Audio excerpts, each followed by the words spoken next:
The wind scraped through Bitter Creek like it had a score to settle. It moaned down the empty main road, picking up dust and secrets, tossing them against weather-worn shutters and splintered porch steps. Above the Iron Spur Saloon, the rusted sign groaned on its chains, swaying like a man on the gallows.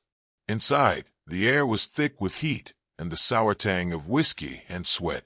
Silas Boone stood behind the bar, polishing a glass that didn't need polishing. He'd been doing that for 20 minutes now. Same slow motion, same faraway look in his gray eyes. His beard was trimmed but thick, and the deep lines on his face looked carved by wind, regret, and time. He walked with a limp, barely noticeable unless you were watching for it. Most folks didn't. Silas had a way of disappearing in plain sight. The Iron Spur wasn't much: 3 tables, a crooked piano, and a bar made from a repurposed church pew. But it was home to the town's thirst, its tempers, and its troubles. Tonight was no different. Locals hunched over their glasses, murmuring about heat, cattle, or the price of nails. No one paid much attention when the saloon doors creaked open and a woman stepped inside. Delilah Reyes didn't look like she belonged to Bitter Creek. She carried herself like someone who'd been knocked down often, but never stayed there long. Her long black hair was pinned up under a dusty green shawl, and her boots were caked with the red earth of hard miles. She didn't flinch when the room glanced her way and fell quiet for a beat. She just nodded to Silas and made her way to the bar. "A glass of rye," she said, voice clear but dry as bone. Silas nodded once and poured. Their eyes met only briefly, hers curious, his unreadable. She took the glass and turned to find a table, but before she could take a step, the saloon door slammed open like a thunderclap. Judd Crowley swaggered in with the wind at his back and hell in his smile. He was all spurs and sneer, a man who believed fear was his birthright. Behind him trailed his crew, Slim Calhoun, Benny Tate, and the younger one they called Red. The Crowley gang had made Bitter Creek their playground for too long, and no one had stopped them. Not the sheriff, not the preacher, and certainly not the folks who just wanted to live quiet. "Evening, gents," Judd barked, tipping his hat mockingly at no one in particular. His eyes landed on Delilah, and his grin widened like a wound. "Well, well," he said, "a new face, and a pretty one at that." Delilah sipped her rye and said nothing. Judd elbowed Benny and sauntered toward her. "Now what's a lady like you doing, all alone in a place like this?" She raised her eyes, slow and unimpressed, enjoying a drink in peace. "Or trying to." The room hushed a little.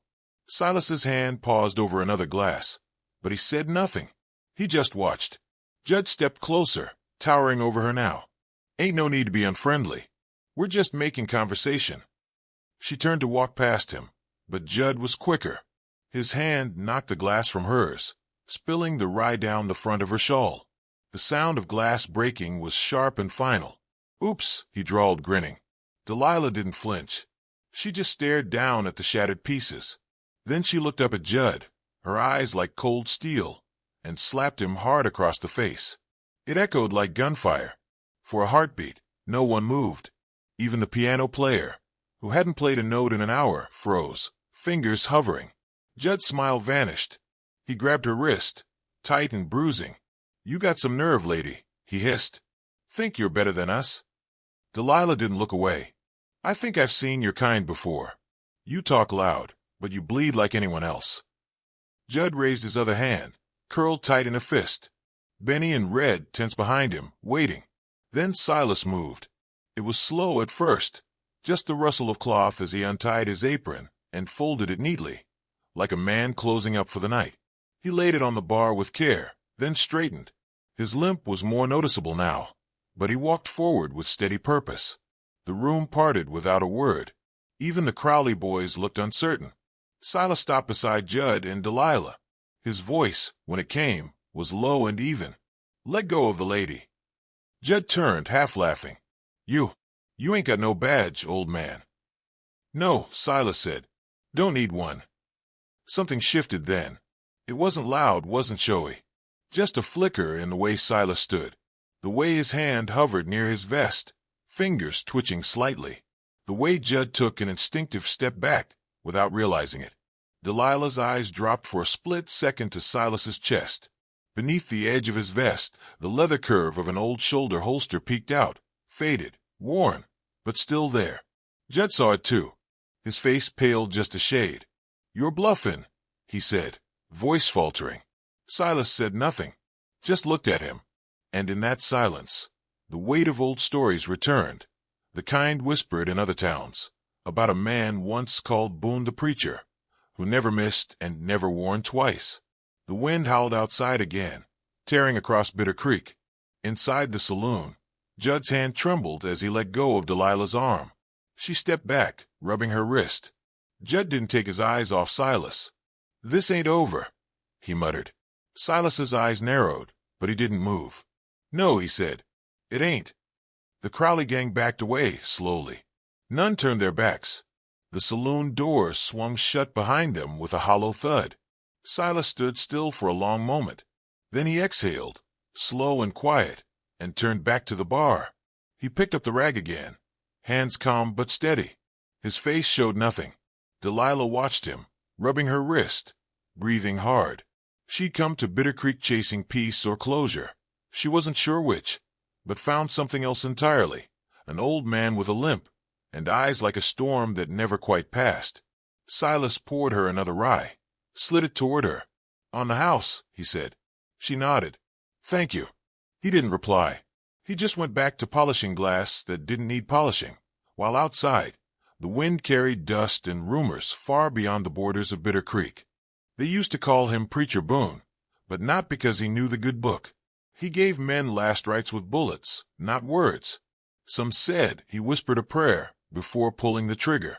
Others claimed he never spoke at all, just looked a man dead in the eyes and let the silence judge him. Years ago, Silas rode with bounty papers in his coat and 6 graves in his wake. Fast, unmerciful, and clean. The kind of man towns were glad to see pass through, and even more glad to see gone. He wore death like a second skin until the day it found someone else instead. Her name was Maria. She had hair blacker than pitch and hands that smelled of lavender soap. She used to sing to him while he cleaned his guns. One morning, a bullet meant for a rustler tore through her instead. It was the last bounty Silas ever took. He buried her under a juniper tree and hung up his revolver like a man laying down a curse. Now, years later, he stood behind a bar in Bitter Creek, watching Judd Crowley swagger back into his saloon with eyes full of fury and hands itching for violence. Judd didn't waste words. "Thought you could humiliate me and walk away," he snarled, shoving open the saloon doors as his men fanned in behind him. "Old man, you got one chance to crawl back behind that bar before I make an example of you." Silas stood still, the room falling into that tense hush again. A few townsfolk rose slowly from their chairs, edging toward the walls like shadows. Even the piano player slipped quietly out the side door. Delilah was near the bar, eyes darting between Silas and Judd. She was breathing hard, fists clenched at her sides. "Get behind the bar," Silas said without looking at her. She hesitated. Now, there was no anger in his voice, just iron certainty. She ducked low and slid behind the counter, heart thundering. Judd chuckled. "Ain't that sweet? Protectin' the widow. Didn't peg you for sentimental, Boone." Silas blinked slow. "You know my name." "Hard not to. My old man used to tell stories about you. Preacher Boone, man who put down 9 men in Carson Ridge without blinking." He spat on the floor. "Didn't think you were real. Guess I was wrong." "I was real enough," Silas said. The room crackled like dry timber. Then it happened. A flash of movement, almost too fast to see. Silas's hand blurred to his vest, drawing a revolver older than most men in the room. One shot cracked the air. Slim Calhoun crumpled before his gun even cleared leather. Another shot. Red went down with a bullet square in the chest. The wind knocked clean from him. Screams erupted. Wood shattered. Chairs tipped over. Benny Tate dove for cover, screaming curses. Judd ducked behind a support beam, returning fire wildly, glass exploding behind the bar. Delilah hit the floor, crawling through broken bottles, and spilled whiskey toward the storeroom. Her ears rang with gunfire and shouts, but she kept low, heart pounding. One of the Crowley boys grabbed a woman, a seamstress named Clara, pulling her close with a pistol under her chin. "Back off or she dies," he screamed, eyes wide and panicked. Silas turned slowly, eyes locking on the boy's. "Let her go." The boy's hand shook. "I'll do it." Silas stepped forward, calm. "You won't." A single shot cracked. The outlaw screamed, falling to his knees, clutching his thigh. Clara shrieked and ran. The room fell still. Only Benny remained, crouched under a table, babbling. And Judd was gone. The side door hung open, creaking on its hinges. Silas lowered his gun and exhaled. The smell of gunpowder clung to the air like smoke after a wildfire.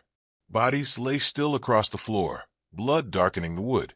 A broken bottle rolled lazily across the floor, coming to rest against Delilah's boot as she stood, slowly, from behind the bar. The sheriff arrived then, panting, boots thudding on the floorboards. "What the hell happened?" he asked, taking in the scene. Silas holstered his revolver. "Gunfight." The sheriff looked around, saw the blood, the wreckage, the stunned silence of the crowd. He blinked twice, then turned and walked back out the door without another word. Silas limped behind the bar and began cleaning up. No ceremony, no boast, just a man returning to the life he chose after the life he left behind came knocking. Delilah watched him. Her heart was still racing, and her hands trembled, but she wasn't afraid. "Not anymore. You could have killed them all," she said softly. Silas poured a glass of rye, set it on the counter. "I only shoot what I have to," he replied.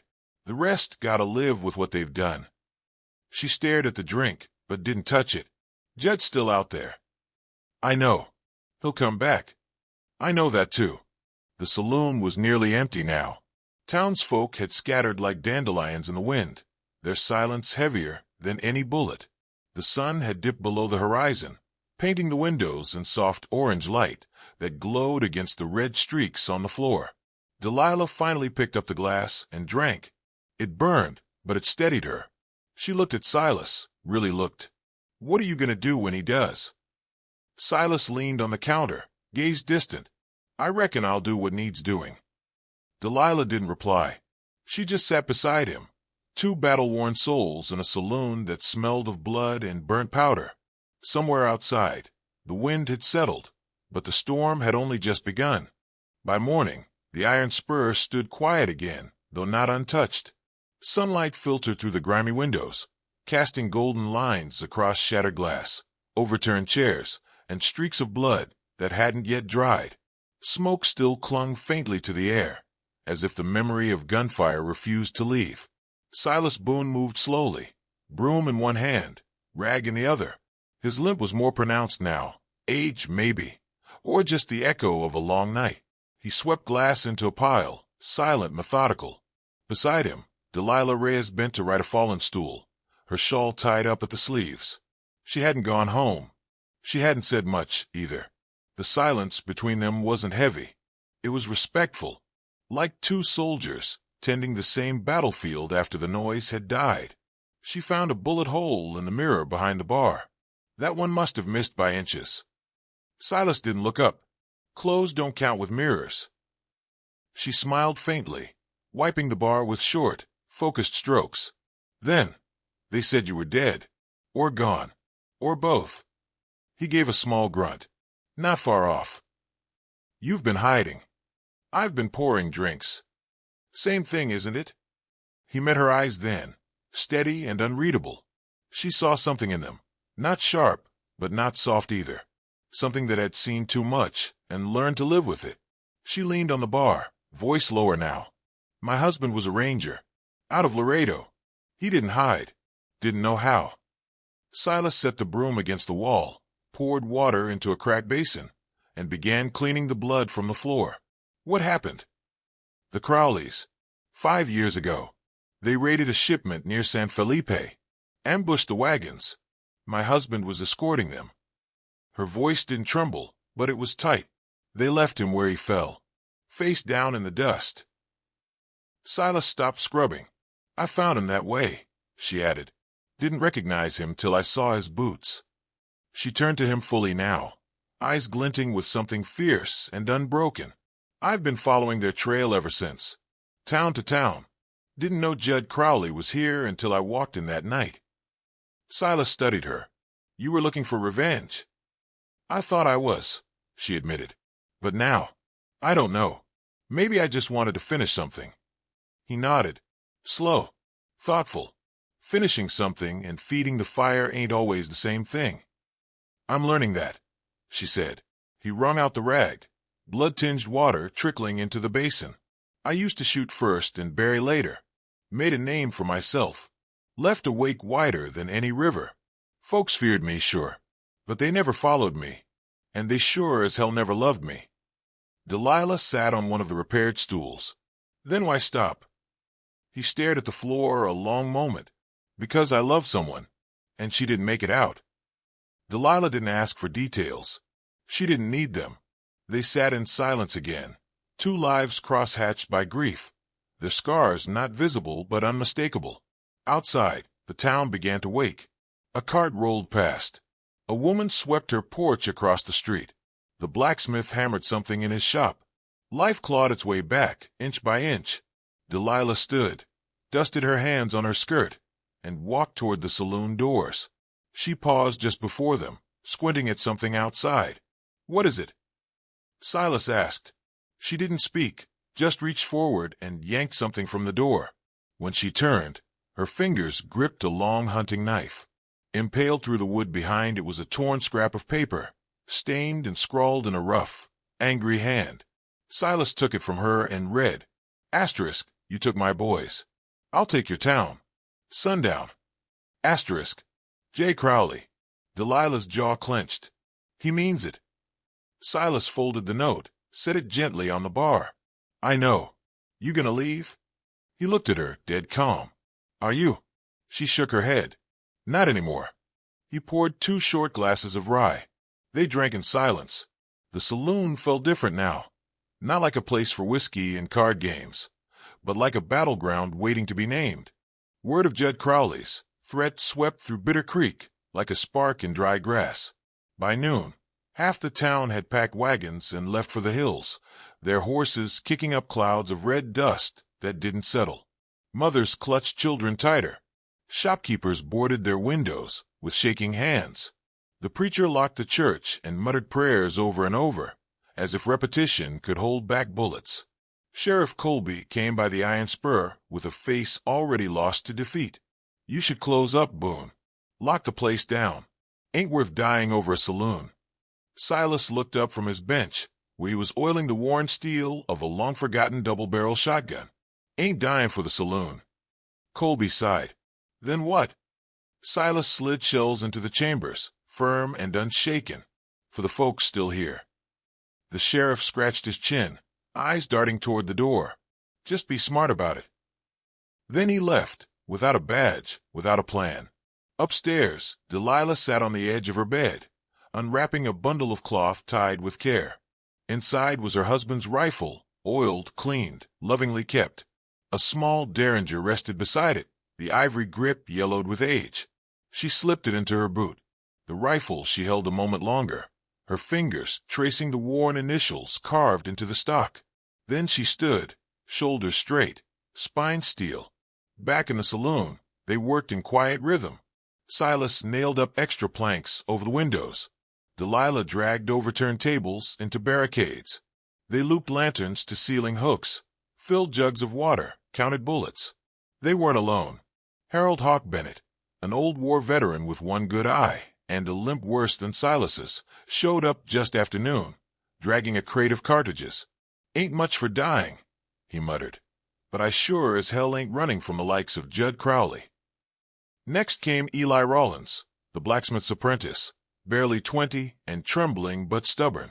Townsfolk been buying from my forge for years, he said. Time I earned my keep. Even Miss Florence, the schoolteacher, arrived with a double barrel, so clean it gleamed.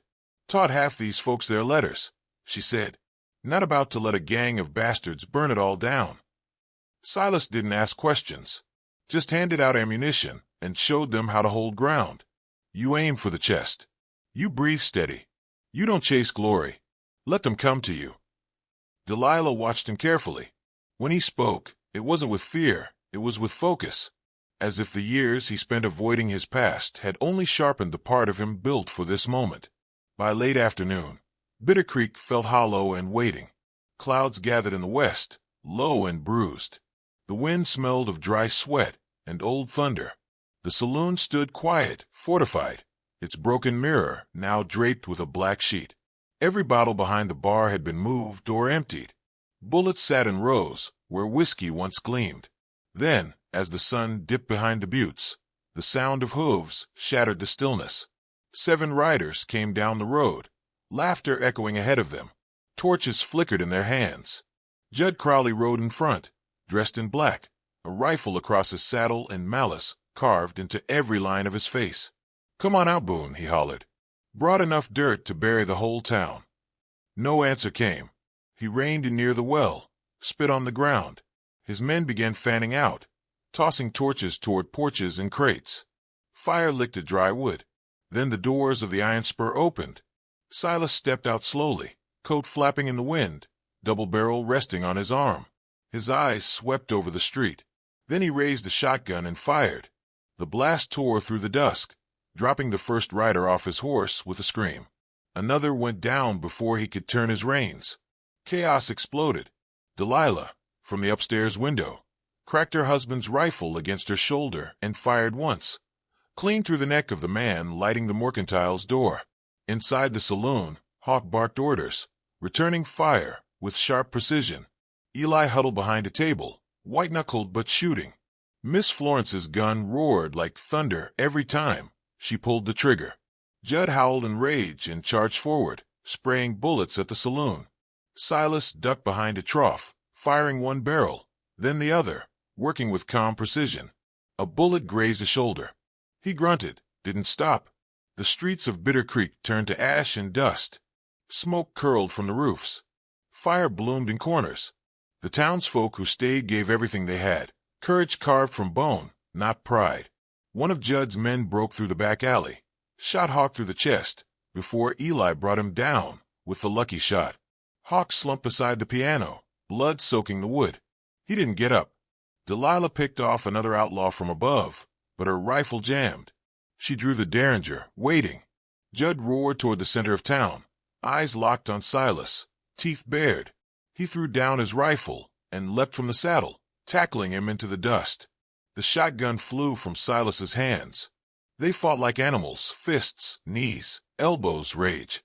Judd was younger, stronger. He slammed Silas's head into the dirt, once, twice. Silas punched back, split Judd's lip, got kneed in the ribs. "You ain't no preacher," Judd spat, pinning him down. "You're just a relic." He drew a knife from his belt, raised it. Then came the crack of a single gunshot. Judd froze. A bloom of red blossomed on his chest. He staggered back, eyes wide, the knife slipping from his fingers. Delilah stood in the saloon's doorway, smoke curling from the barrel of her derringer. Judd looked at her, then at Silas, then collapsed into the dust. The rest of his men, seeing their leader fall, scattered into the desert without a word. The town fell silent, save for the creaking of fire-kissed wood and the hollow ring of wind against scorched tin. Silas rolled to his side, coughing. Blood stained his shirt, but his eyes found Delilah's. For the first time in years, he smiled, not the tired kind, but the kind that comes from something done right, even if it hurt. Delilah knelt beside him, hand shaking but firm. "Stay with me, Boone." He closed his eyes for a moment, breathing slow. "Ain't going anywhere." The sky above Bitter Creek turned deep blue, stars beginning to scatter like ashes across the night. Inside the iron spur, broken chairs and bullet holes marked every wall. But the town still stood, and for the first time in a long while, it had something worth fighting for. 1 week after the smoke cleared, Bitter Creek began to breathe again. The fires had been smothered, the bodies buried, and the silence replaced with hammers and nails. Shops reopened with broken signs and boarded windows. Children peeked out from behind skirts again. The church bell rang, though it sounded a little more hollow now. Life had a way of stitching itself back together, even if the seams showed. Silas Boone sat in the saloon, a bandage wrapped tight around his ribs and bruises blooming like ink beneath his shirt. He didn't say much, didn't need to. Folks passed through the doors not just for drinks anymore, but to shake his hand, tip their hat, or leave a pie on the bar without a word. No one asked him about the fight. They'd seen enough. It was enough. Delilah stayed close in those quiet days. She patched bullet holes in the walls and swept up the last of the glass. She spoke to him when he was too tired to speak, and sat beside him when sleep pulled too hard. She never once called him a hero. Maybe she knew he wouldn't believe it if she did. The sheriff came by on the third day, hat in hand. He offered her a train ticket, said she'd earned her way out, that a new life somewhere else would be easier, cleaner. Delilah folded the ticket without looking at it. "I'm not leaving." "You sure?" She nodded once. "I've run far enough. Time I made something stand." The sheriff didn't argue. He just tipped his hat and walked out into the sun. By week's end, the iron spur had reopened. Not polished, not pretty, but strong. The saloon stood straighter somehow, despite the scars. Inside, the shelves were back in place, the bar wiped clean, and the mirror replaced with a slab of raw wood. A new plaque hung above the bar. Not fancy, just carved with care into the grain. "We don't serve trouble here, but we sure know how to end it." Silas stood behind the counter, cloth in hand, polishing a glass that didn't need polishing. The rhythm soothed him, like the echo of something familiar finally made right. His limp was still there, sharper in the mornings, but it no longer dragged him down. It just reminded him what it cost to protect something worth keeping. Delilah sat on a stool near the end of the bar, a loaded Winchester resting across her knees. She didn't wear her shawl anymore. Her hair hung loose down her back, wind-tossed and free. She watched the door, same as Silas, same as always. Outside, the sun baked the dirt street until it shimmered like water. A breeze stirred the heat, pushing open the saloon's doors with a long, familiar creak. A stranger stepped inside, dust on his boots and a question in his eyes. He paused at the threshold, taking in the worn floorboards, the quiet strength of the place. Silas nodded once, slow and even. Delilah didn't move, but her hand rested just close enough to the rifle. The stranger raised his hands, palms out, just looking for a drink. Silas poured whiskey into a clean glass and slid it across the bar. The man took it, drank deep, then looked up. "You the one they call Preacher Boone?" Silas's gaze held steady. "Not anymore." The man nodded. "Heard what happened here." "Plenty folks have." The stranger looked toward Delilah, then back to the bartender. "Guess I'll be keeping my manners sharp." Silas didn't smile, but something lighter passed through his eyes. "Good plan." The stranger paid in silver and left just as quietly as he came. The doors creaked again, then settled shut. Outside, the desert carried on like nothing had changed. But inside, Bitter Creek had grown a spine. They say it was just a dusty nowhere town once, the kind no map bothered to name twice. Until one summer evening, when a quiet bartender and a grieving widow stood their ground against fire and fear and made the wind remember their names. And every time the breeze swung those saloon doors open, the story came alive again, etched in blood, smoke, and grit beneath the fading sign of the iron spur.